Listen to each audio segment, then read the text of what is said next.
দেখো, ভূমিরূপ গঠনকারী প্রক্রিয়াকে আমরা কভাগে ভাগ করছি, দুই ভাগে ভাগ করছি। আর পার্থিব প্রক্রিয়া হচ্ছে একটা অপার্থিব প্রক্রিয়া। পার্থিব প্রক্রিয়া মানে কি? যেটা আমাদের ধরে যে পৃথিবী বিশিষ্ট আমাদের পৃথিবী, এই পৃথিবীর অভ্যন্তরভাগ এবং হচ্ছে কি বহির্ভাগ, অর্থাৎ এই দুটো অংশে পৃথিবীর সঙ্গে সম্পর্কিত, মানে যে পৃথিবীটা পৃথিবীর সঙ্গে সম্পর্কিত এমন কোনো ঘটনা যা কিনা এই পৃথিবী বিশিষ্ট উপরিভাগে বিভিন্ন রকমের ভূমিরূপ পরিবর্তন করতে সাধন করবে বা পরিবর্তন করতে সক্রিয় হবে, তাকে আমরা বলছি পার্থিব প্রক্রিয়া। বুঝতে পারছো? মানে এর সাথে সম্পর্কিত এমন কোনো কোনো ঘটনা, সেটা অন্তর্জাত হতে পারে, অর্থাৎ ভেতরে অন্তর্জাত হতে পারে, আবার বহির্জাত হতে পারে। বোঝা গেল জিনিসটা?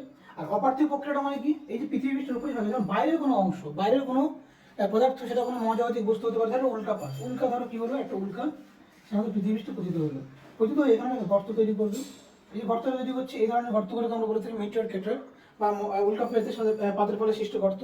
এই গর্তগুলোতে পরবর্তীকালে জল জমে গিয়ে একটা হ্রদ তৈরি করে, যাকে আমরা বলে থাকি ক্রেটার হ্রদ, যাদেরকে বলা থাকে আমাদের আমেরিকা যুক্তরাষ্ট্রের ব্যারিঞ্জার ক্রেটার, অ্যারিজোনা প্রদেশের ব্যারিঞ্জার ক্রেটার কিন্তু একটা খুব গুরুত্বপূর্ণ মিটিওর ক্রেটার বলা হয়েছে, হলো উল্কাপিণ্ড সৃষ্ট গর্ত।